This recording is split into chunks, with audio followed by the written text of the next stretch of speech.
What's up, everybody? This week, with the NFL draft around the corner, James and I are releasing a predictive mock draft of how we see the first round of the 2024 NFL draft shaken out. Make sure you guys are subscribed to our YouTube channel at A to Z Film Room, as well as following us on Instagram at A to Z Sports Film Room and on Twitter at A to Z Sports NFL. The football room is now open.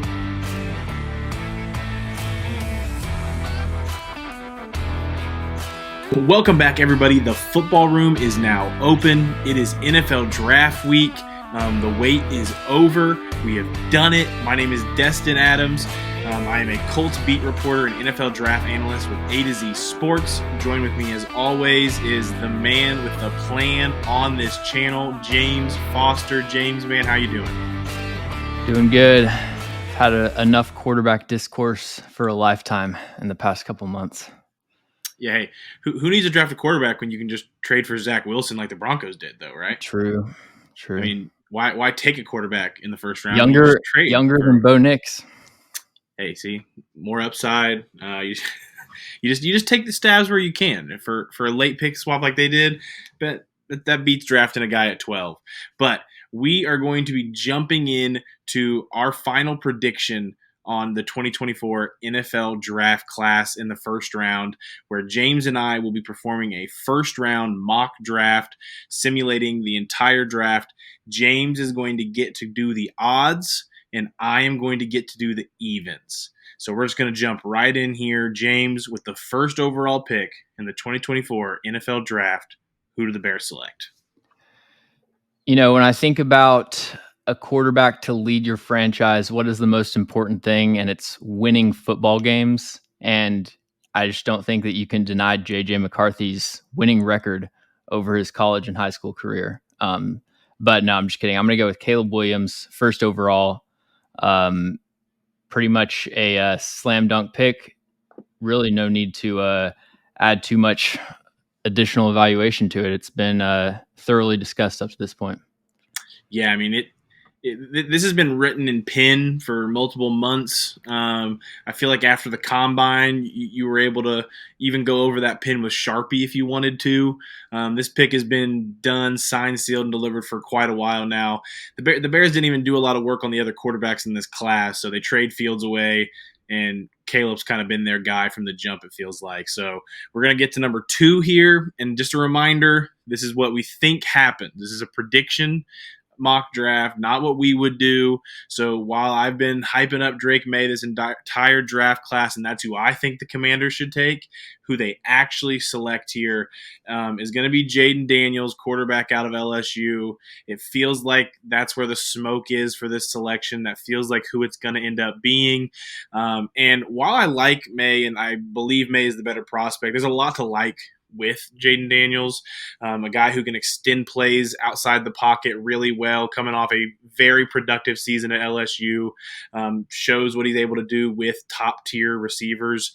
It'll be interesting to see what he does in Washington. Hopefully Terry McLaurin gets a bump from his past quarterback play here.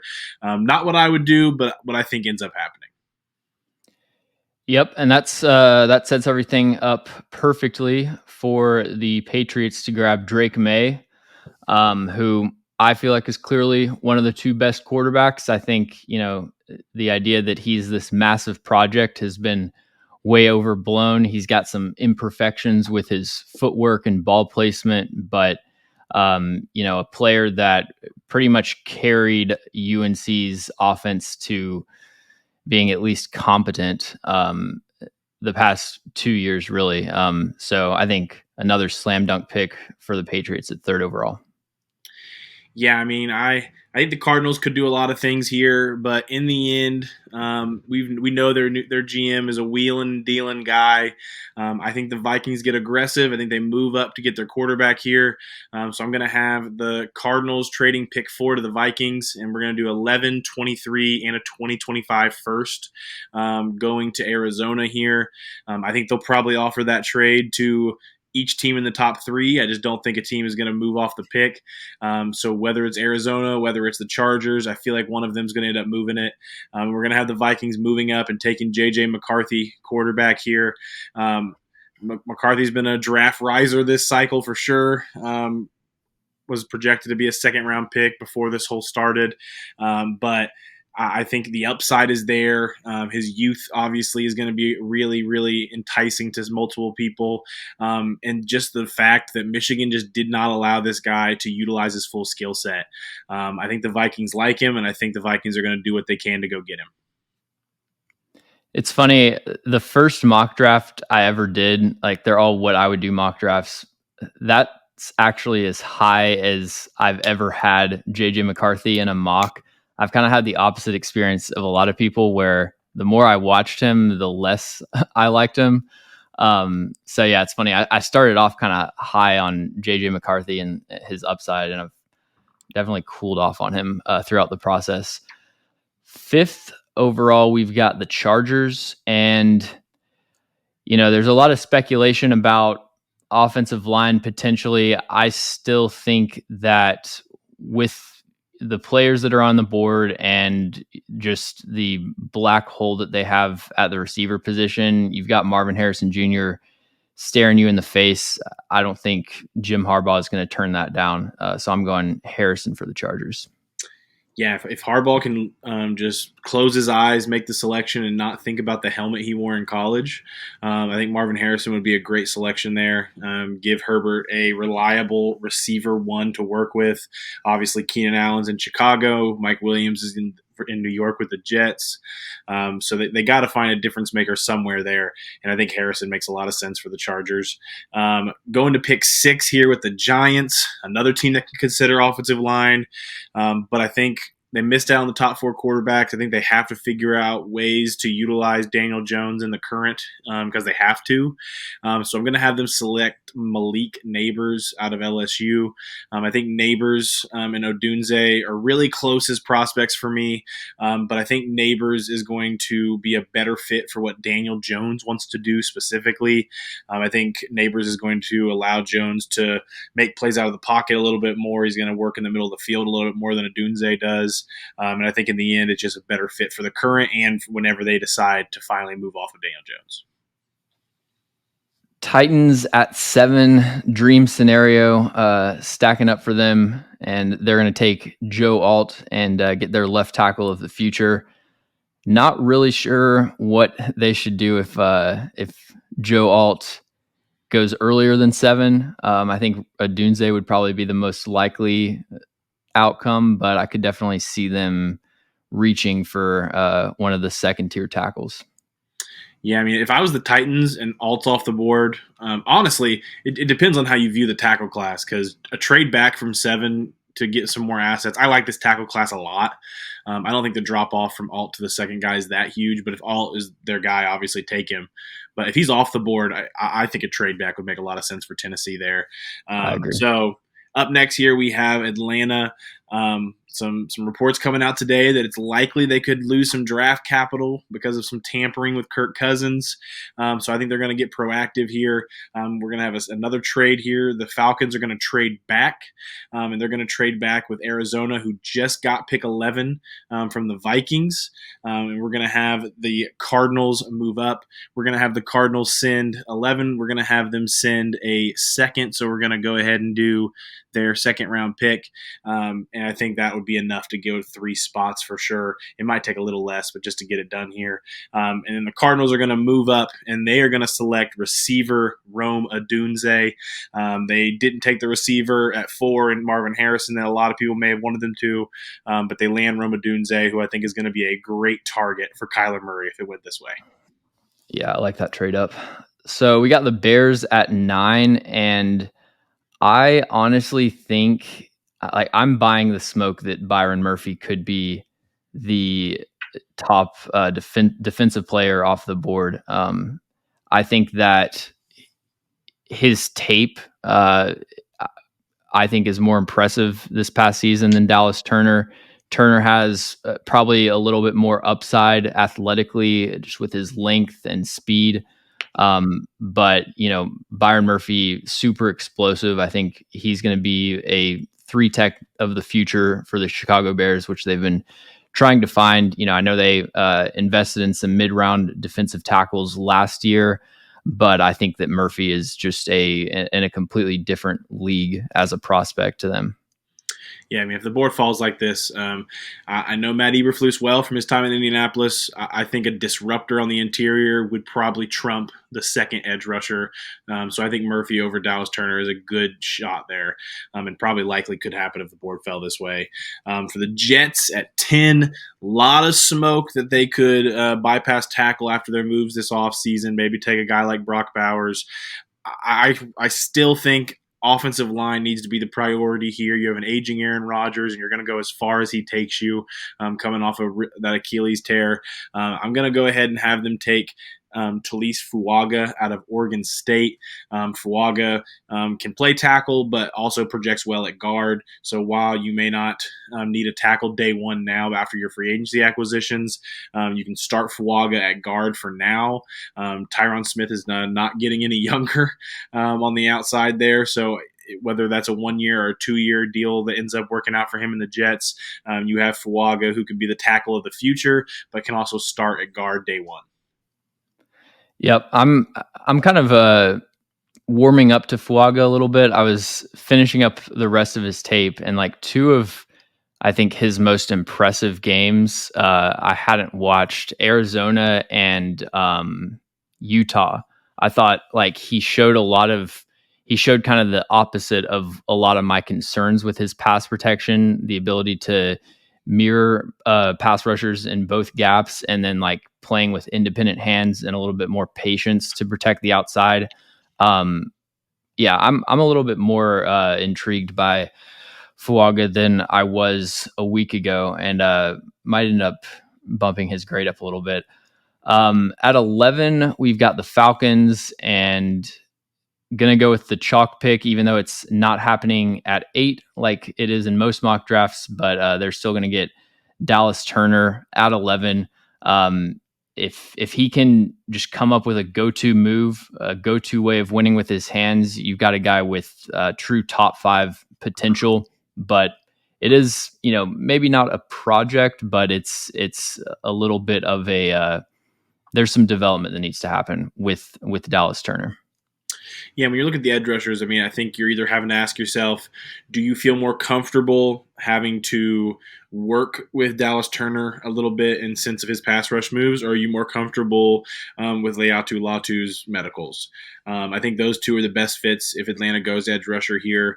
I think Turner's ceiling is just too enticing to not take that shot there. He's younger than Latu. He's healthier than Latu. And I think he just offers you more in the athleticism field. So I would go Turner there for sure. So up next here, we have the Broncos. They already signed a cornerback today in Levi Wallace. They also made the trade for a quarterback today. So they've been busy. And I think it aligns well for them to use this 12th pick to fill another need, and that's to get an edge rusher that can play day one and be productive. And I just said his name, Leatu Latu out of UCLA is the pick for me. I think Latu is obviously going to be older than some of these other rookies at edge rusher, and I also think his pass rush belt is just very full. I think he's going to be able to hit the ground running in comparison to a lot of young edge rushers that struggle early on in their career. I wouldn't be shocked if Latu leads rookies in sacks next year. Yeah, with the Broncos edge room, they've got a bunch of like small explosive guys like Baron Browning. Now they add Leatu Latu, who's just a technician. I like how that blends together with the different skill sets. So Raiders are at 13.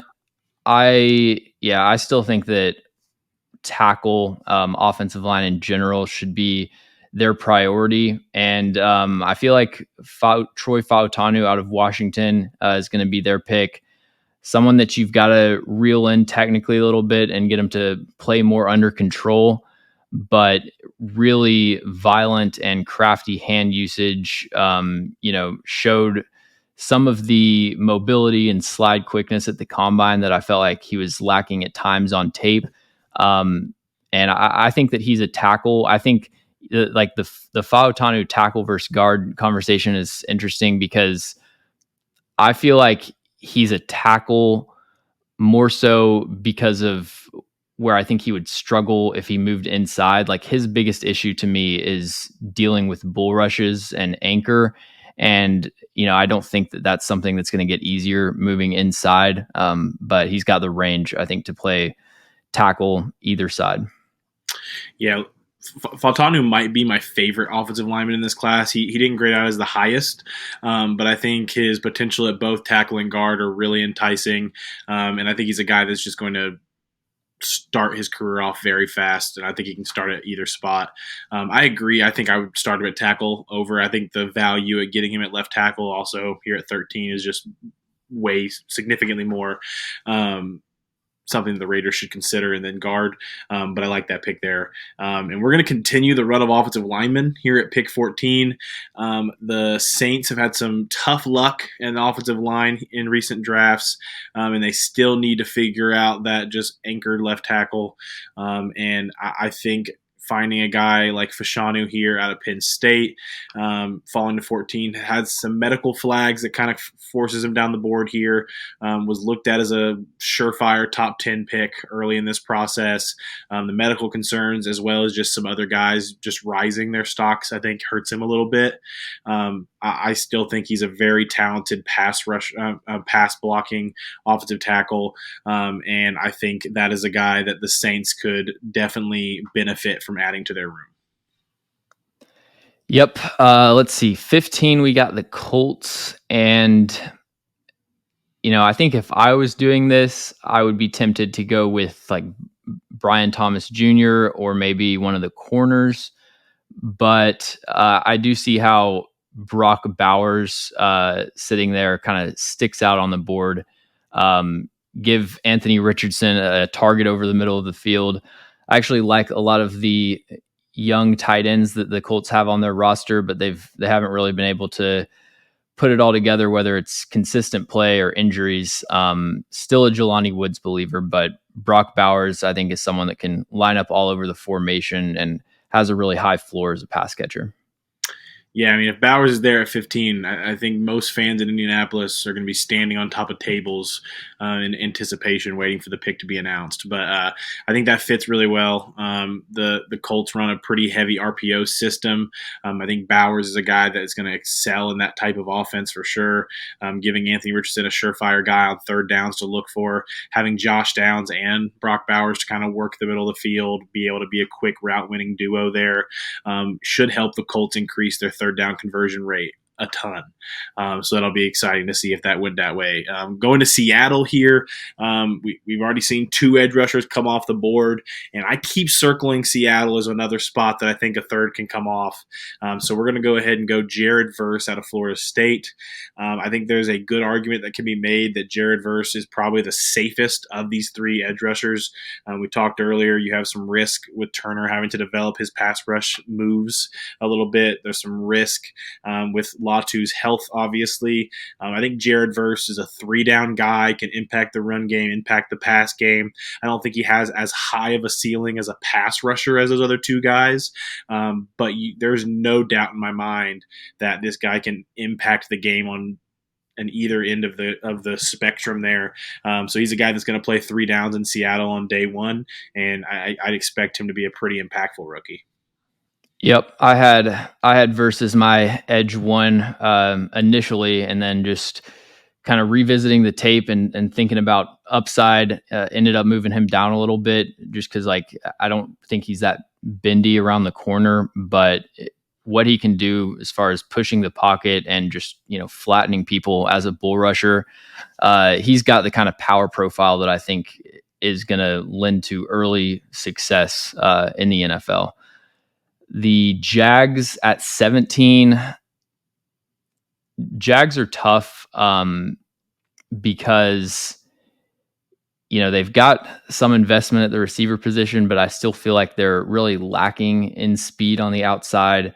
There are some offensive linemen or corners that could potentially be enticing, but I'm going to go with Brian Thomas Jr. I think that is a Trent Baalke pick if I've ever seen one. He's in love with the athletes, so I think Thomas is going to be high on their board. Yeah, so then we're heading over to pick 18 with the Bengals. Another area where I think a lot of things could happen here. I think the player I'm going to go with is just a guy that I think fits them really, really well. So I'm going to go Jershawn Newton or Johnny Newton out of Illinois. They lost DJ Reader this offseason. They made some moves at defensive tackle, but I think a high upside rookie at that position that can kind of fill the interior and play. I think day one is a guy that can impact both the running and the pass game. I think Newton would be a really great fit in Cincinnati. Yeah, they have a need at tackle, but man, Johnny Newton is so good. It's He really is. It's wild to me. Like, I'm not necessarily disputing it, but it's just wild that he's not a consensus first round pick. Like, I do view Byron Murphy as a better prospect than Newton, but to me, it's neck and neck. I don't know. It feels like there's a pretty major disconnect there between like media, film people, and NFL, how the NFL views it. So it'll be interesting to see if he goes in the first round or ends up falling. The Rams are always an interesting team to draft for because it's like it feels like they're a good team that's ready to compete now, but they also have a lot of needs, whether it's offensive line, secondary, edge. I think Quinyon Mitchell at 19 is a lot later than he's probably expected to go, and I feel like they would jump at that opportunity. It's a scheme fit. He can play off coverage, eyes on the quarterback, and just make plays on the football. Yeah, I mean, the first corner coming off the board in our mock at 19 is definitely my least favorite part of what we put together. But, I mean, that tackle run could happen at any time, and I think that tackle run happening when it did here really pushes a lot of these defenders down the board. I think I love corner at 19 for the Rams. It's something that I've mocked a lot, and if Quinyon's there, like you said, I think that's the perfect fit for them. So next up, we have the Steelers at 20. They could also go corner. They have some needs at receiver now, obviously, with Deontay Johnson being dealt this offseason. Looking at it a little bit, they have Joey Porter Jr. As the starting corner currently. So trying to figure out who would complement him best in this scheme. I think in the end, I'm going to lean towards just the better player. I'm going to have the Steelers taking cornerback Tyrion Arnold out of Alabama. I think Arnold graded out as my top corner in this class. Really love his technique. I really think he's a guy that isn't going to need a lot of coaching in that side of it, as well as just having decent ball skills to be able to translate to the NFL level. Also love his mindset, love his mentality. Got to hear from him at the Combine, and he's a guy that's going to be easy to root for, and I think people in Pittsburgh would fall in love with this guy. Yep, that's a nasty cornerback duo. Just play some tight man coverage. And he could, I think that if the speed ends up being a concern, which I don't think it's a major concern, I think he is a high quality slot corner because of what he adds as a run defender as well. The Dolphins, I'm mainly targeting offensive line for the Dolphins. I think taking JC Latham and moving him to guard is kind of intriguing, although I don't know that he's the best scheme fit for what they want to do, getting their offensive lineman out in space. I think that this is where we see Amarius Mims go off the board. Played right tackle at Georgia, but I see no reason why he can't play left tackle as well and be the long-term replacement for Teron Armstead. They paid Austin Jackson, but I don't really view him as a high quality starter necessarily, especially in pass pro.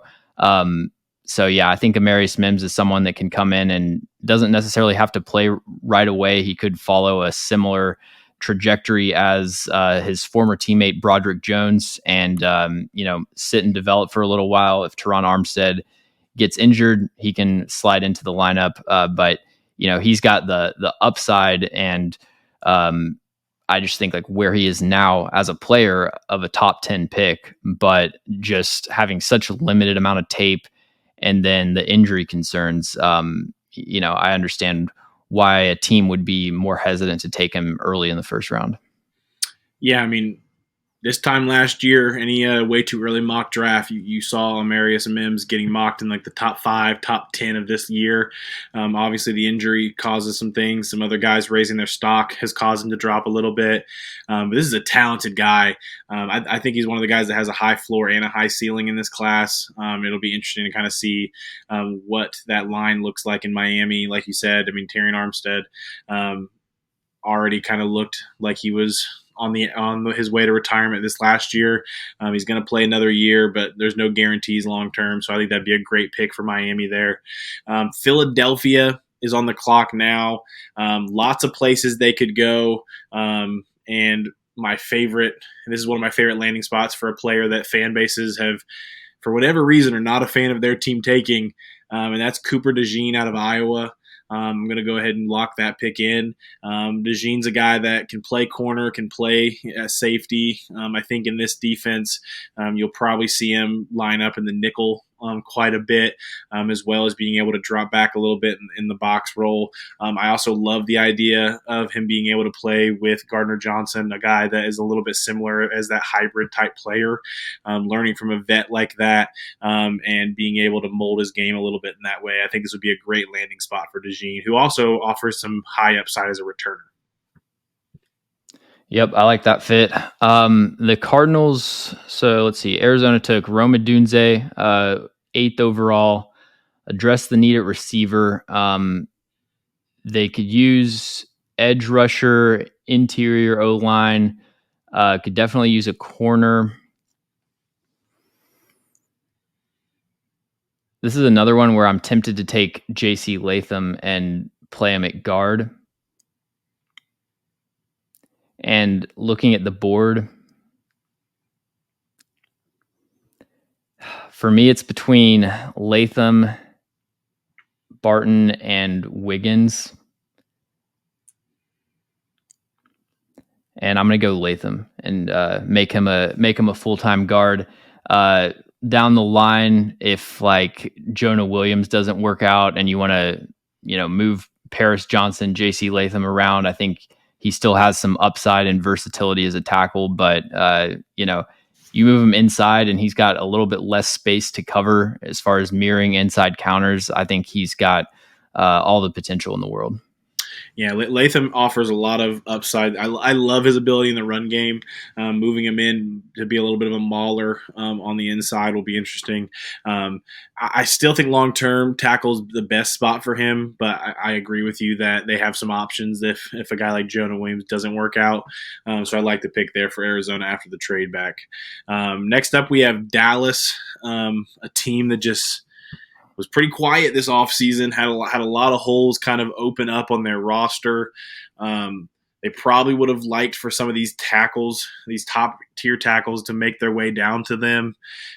People are going to talk about Graham Barton here. I don't think Barton is going to end up playing tackle at the next level, even though I think he can. It's just anyone that I've talked to around the league has made it sound as if he's probably going to be an interior-only guy on a lot of teams' boards.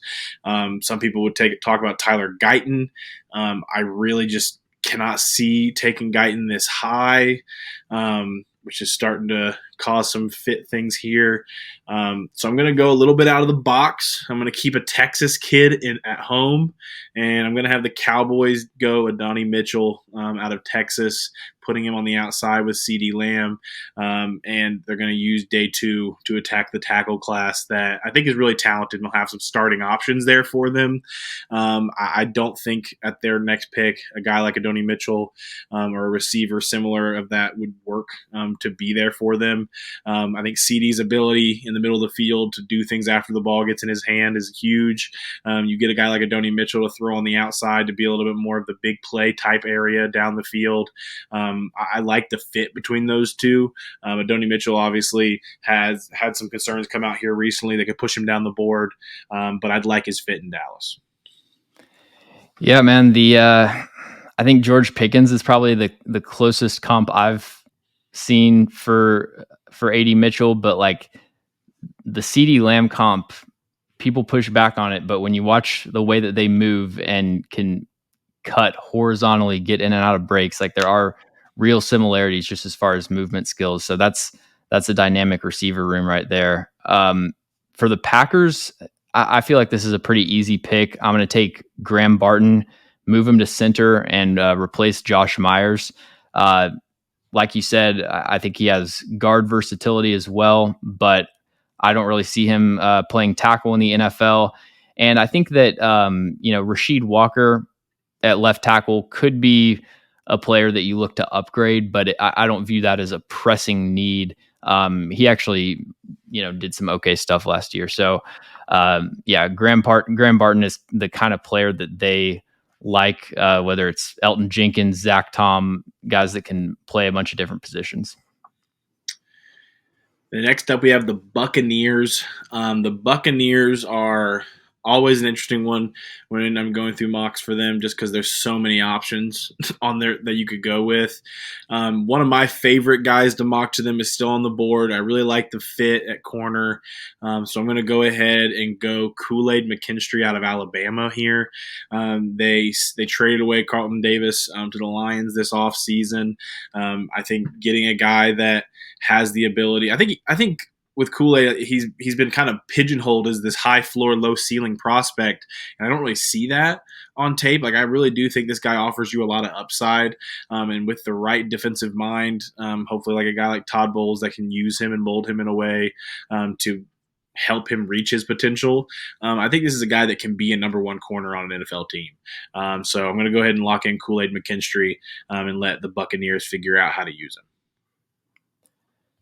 So for the Cardinals, I think you got to address the defensive side of the ball here. I'm looking at edge rusher or corner. They need defensive line and linebacker, but I don't really think there's anyone that wouldn't be a reach here. Chop Robinson, I could see, but I feel like with BJ Ojulari, they're a little bit too similar as far as just being lighter players on the edge. I'm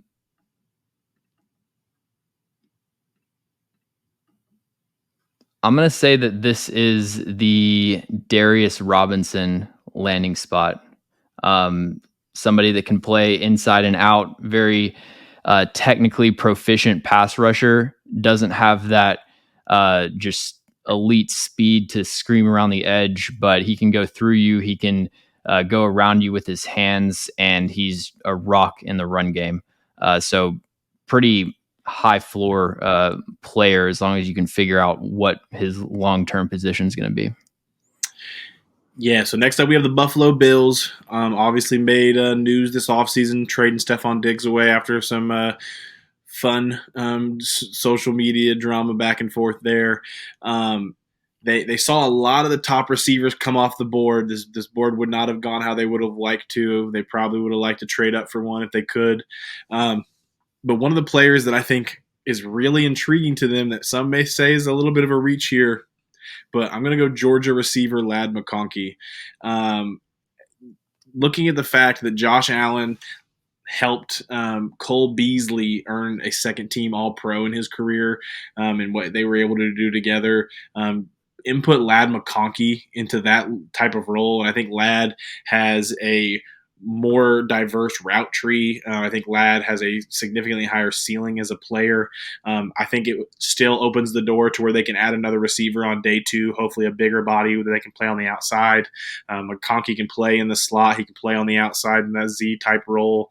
I'll be interested to kind of see how he's used there. That just keeps coming back to my mind that Josh Allen helped Cole Beasley be named a second-team All-Pro. Give him a player like Ladd, and I think magic could happen.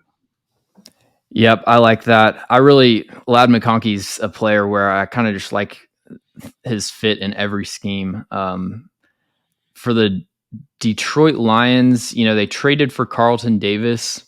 I still feel like cornerback is a need both in the short term and as far as having a long-term developmental guy. Nate Wiggins, if you could guarantee me that he was going to stay healthy, like I already view him a lot higher than this, but like if he's, 10 to 12 pounds heavier, he would be a top 10 player for me. The coverage skills, I think, are better than anyone in this class. Being able to mirror guys in man coverage, press at the line of scrimmage, play the ball in the air. I really think he has it all outside of size. But to get him at 29, I feel like is a steal. Yeah, I mean, you have Carlton Davis on the outside, adding Nate Wiggins and that speed opposite of him. I mean, because I feel like when we've seen Carlton Davis struggle, it has been against speed type receivers.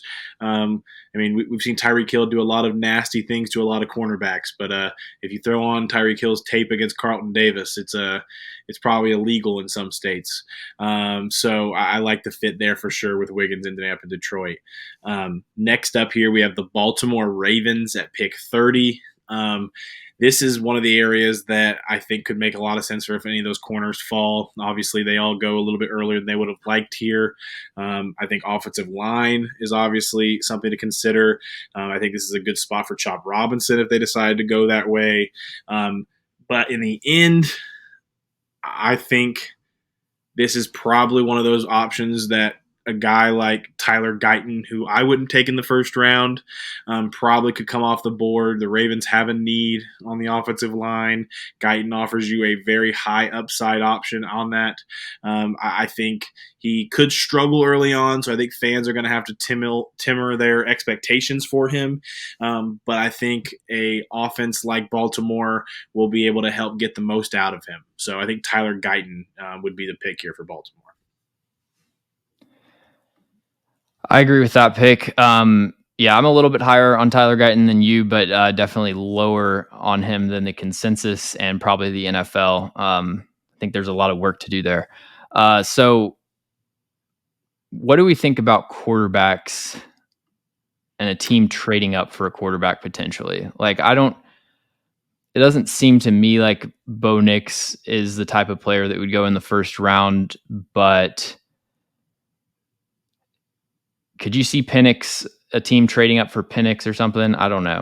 There is a ton of smoke right now around Penix. I mean, I know there have been multiple connections to him in Vegas, even as early as 13. I know there were some reports come out that the Falcons could be considering still drafting a quarterback and liking Penix.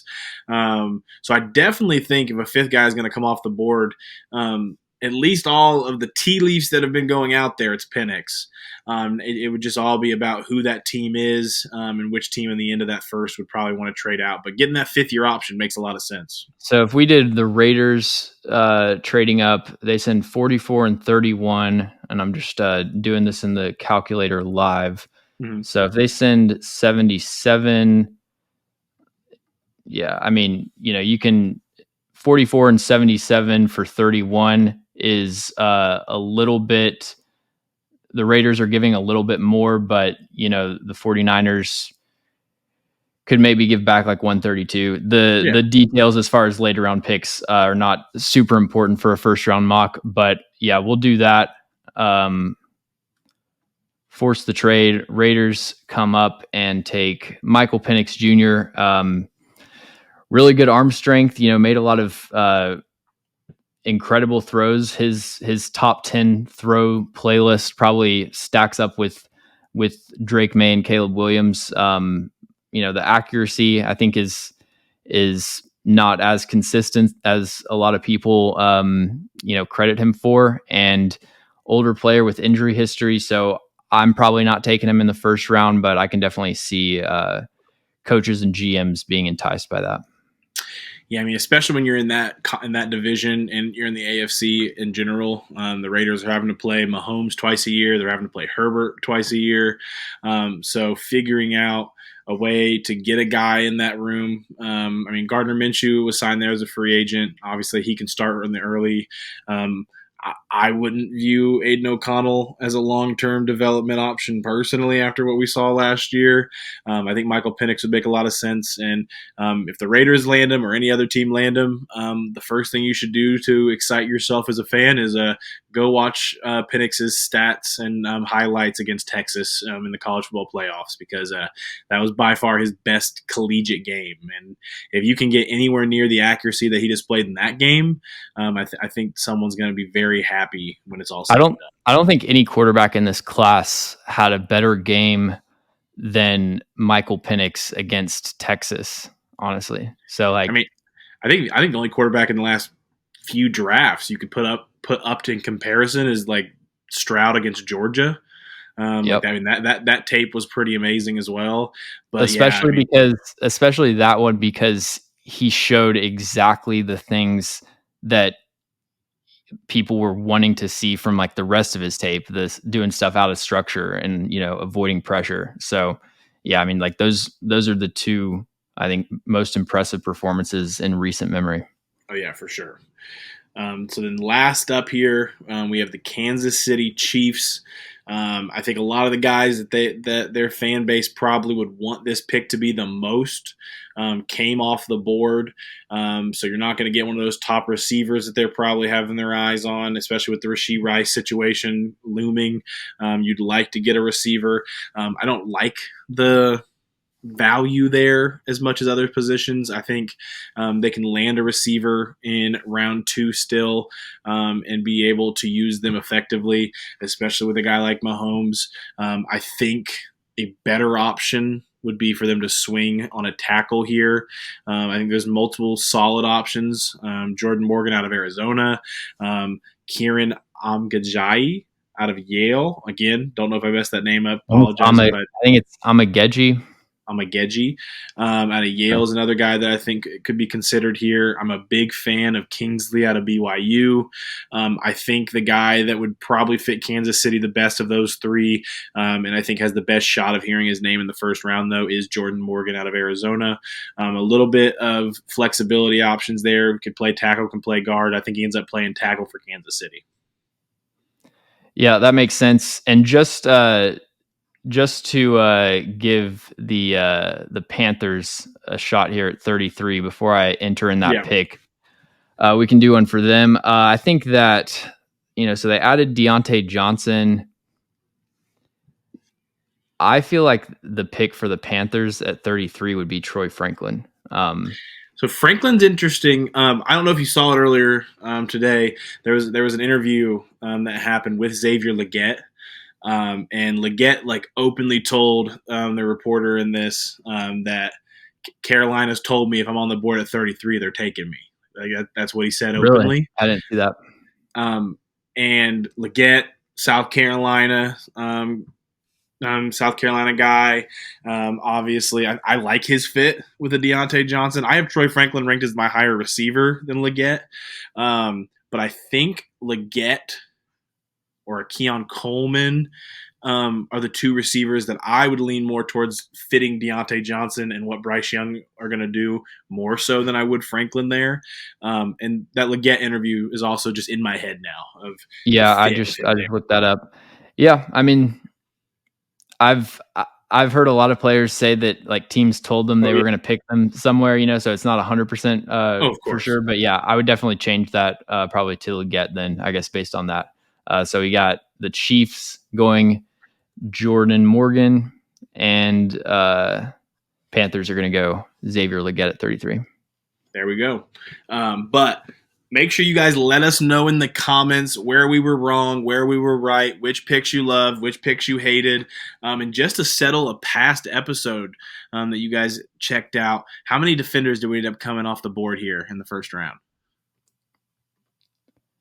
Let's see. We've got 1, 2, 3, 4, 5, 6, 7, 8, 9, 10, 11. All right. So did it break the record or no?